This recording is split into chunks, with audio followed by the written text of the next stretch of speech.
গাইঘাটায় আশ্রয়দাতা মহিলাকে নিয়ে চাঞ্চল্যকর তথ্য। গাইঘাটায় আশ্রয়দাতা মহিলাকে নিয়ে চাঞ্চল্যকর তথ্য উঠে এসেছে। মহিলার কাছে বাংলাদেশিদের যাতায়াত ছিল, এমনই চাঞ্চল্যকর তথ্য উঠে এসেছে।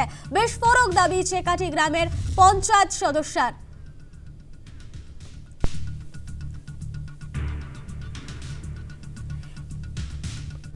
এই মহিলার কাছেই আশ্রয় চেয়েছিলেন মনোজ গুপ্ত এবং তাকে ইতিমধ্যেই গ্রেফতার করা হয়েছে।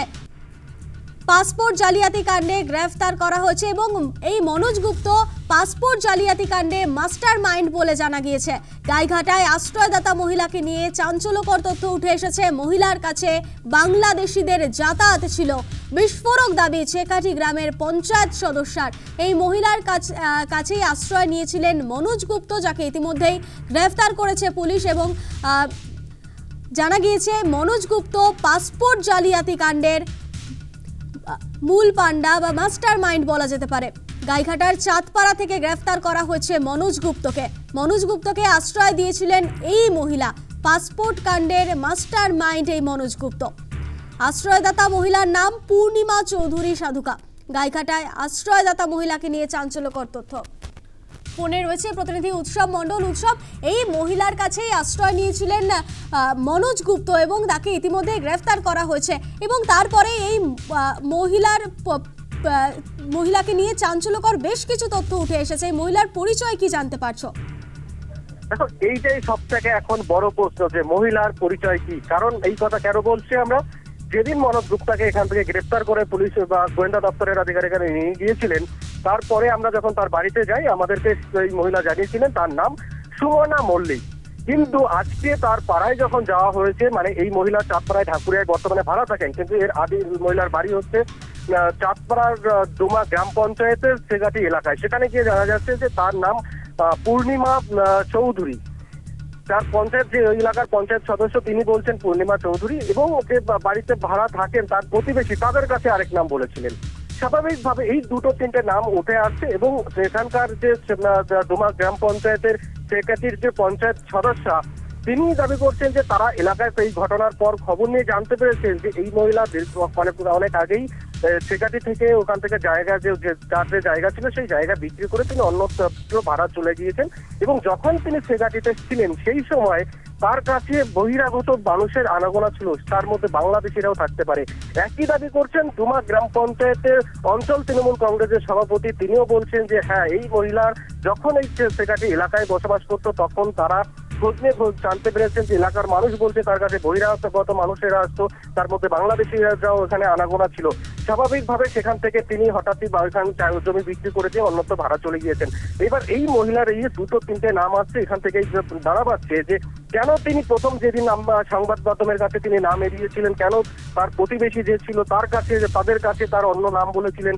তাহলে কি যে এই মনোজ গুপ্তা যাকে যে পাসপোর্ট জালিয়াতি কাণ্ডের গ্রেপ্তার করা হয়েছে, এই মনোজ গুপ্তার সঙ্গে এই মহিলার কোনো যোগ রয়েছে, বা এই পাসপোর্ট চক্রের যে জালের যে চক্র তার সঙ্গে যে এই মহিলার যোগ রয়েছে, এইসব প্রশ্ন কিন্তু বর্তমানে ঘোরাঘুরি করছে। তবে এই মহিলাকে ভাড়া দেওয়া নিয়েও ইতিমধ্যে একটা প্রশ্ন উঠতে শুরু করে দিয়েছে, কারণ চাঁদপাড়া গ্রাম পঞ্চায়েতের মধ্যেই পড়ে এই ডোমা গ্রাম।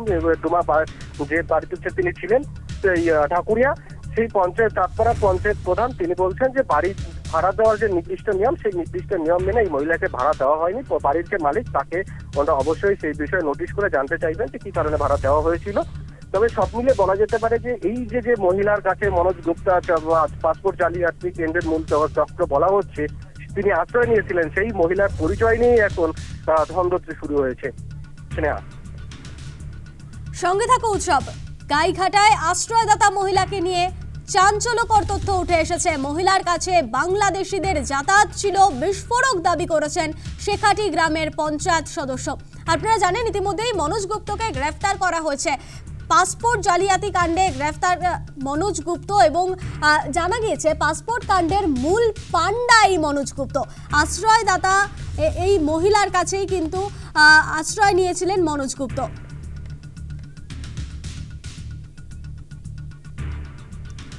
রবিবারে গ্রেফতার করা হয়েছে মনোজ গুপ্তকে। সেই দিন এই আশ্রয়দাতা মহিলা কি দাবি করেছেন শোনাবো। আপনি চেনেন? না স্যার আমি চিনি না। কালকে কি করতে এসেছে? কালকে মনোজ গুপ্তা এখান থেকে গ্রেপ্তার হয়েছে, আপনার সঙ্গে জানাশোনা ছিল? না স্যার আমি চিনি না, জানি এ বাড়িতেই তো থাকতো আপনার সঙ্গে বলছে। না স্যার, উনি প্রতিদিনকে রাত্রে এসেছে, এই পর্যন্ত আমি জানি। স্যার আমি কিছু বলতে আপনার কি হয়? আপনার কি হয়? আমার কোনো কিছু হয় না, আমার এক রিলেটিভ আছে, উনি বলল 2 দিন এখানে থাকবে, বাড়িতে একটু সমস্যা হয়েছে, 2 দিন পরে চলে যাবে। আজকে সন্ধ্যাবেলায় উনি চলে যাওয়ার কথা। আপনি কি চেনেন উনায়? না স্যার আমি চিনি না। তো আপনি কেন থাকতে দিলেন, কেন অচেনা লোককে থাকতে দিলেন কেন? এবার দেখুন, আমার যে বলেছে সে আমার ভাই হয়, ও বলল না আমারই রিলেটিভ, তোর কোনো সমস্যা হবে না, 2 দিনের জন্য তুই একটু থাকতে দিতে। এর আগে কোথায় ভাড়া থাকতেন আপনারা? এর আগে তো কোথাও ভাড়া ছিলাম না স্যার। ওনার সঙ্গে আপনি থাকতেন? কার সাথে? না স্যার, ওনার সাথে আমার কোনো সম্পর্ক নেই স্যার। তো উনি কি কাজ করতেন? আমি বলতে পারবো না স্যার। আমাদের সঙ্গে রয়েছে প্রতিনিধি উৎসব মণ্ডল। উৎসব, একটি বিষয় জানতে চাইবো যে গত রবিবার এই মহিলা অর্থাৎ আশ্রয়দাতা মহিলা দাবি করেছিলেন যে মনোজ গুপ্তর সঙ্গে তার কোনো সম্পর্ক নেই, তিনি মনোজ গুপ্তকে চিনতেনও না। তাহলে কেন আশ্রয় দিয়েছিলেন মনোজ গুপ্তকে, এই বিষয়ে কিছু জানতে পেরেছো? তবে সেই দিনই তিনি দাবি করেছিলেন যে তার যে ভাই রয়েছেন তপন ভদ্র নামে চাঁদপাড়ার একজন বাসিন্দা, সে এই মনোজ গুপ্তাকে তার বাড়িতে নিয়ে এসেছিলেন। তাকে বলা হয়েছিল যে মনোজ গুপ্তার বাড়িতে কিছু অসুবিধা চলছে, তাই 2-3 দিন তার বাড়িতে থাকতে দেওয়া। সেই দিনই আমরা প্রশ্ন তুলেছিলাম, যদিও প্রশ্নের উত্তর এখনো পর্যন্ত বলা যেতে পারে অধরা, যে এই একজন মহিলা সেখানে রয়েছেন, তার কাছে একজন অপরিচিত ব্যক্তির এসে থাকতে চাইলো বা কেউ থাকতে দিতে বললো, তিনি কেন দেবেন?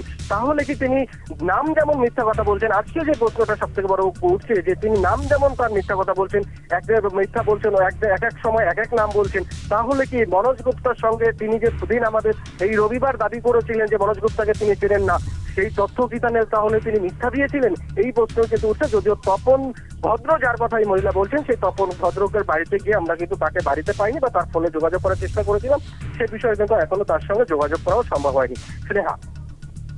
ধন্যবাদ উৎসব। গাইঘাটায় আশ্রয়দাতা মহিলাকে নিয়ে একাধিক চাঞ্চল্যকর তথ্য উঠে আসছে। এই মহিলার কাছেই যাতায়াত ছিল বাংলাদেশিদের, এমনটাই জানা যাচ্ছে। এবং যে মনোজ গুপ্তকে ইতিমধ্যে গ্রেফতার করেছে পুলিশ গত রবিবার, সেই দিন তিনি দাবি করেছিলেন যে মনোজ গুপ্তকে তিনি চেনেন না।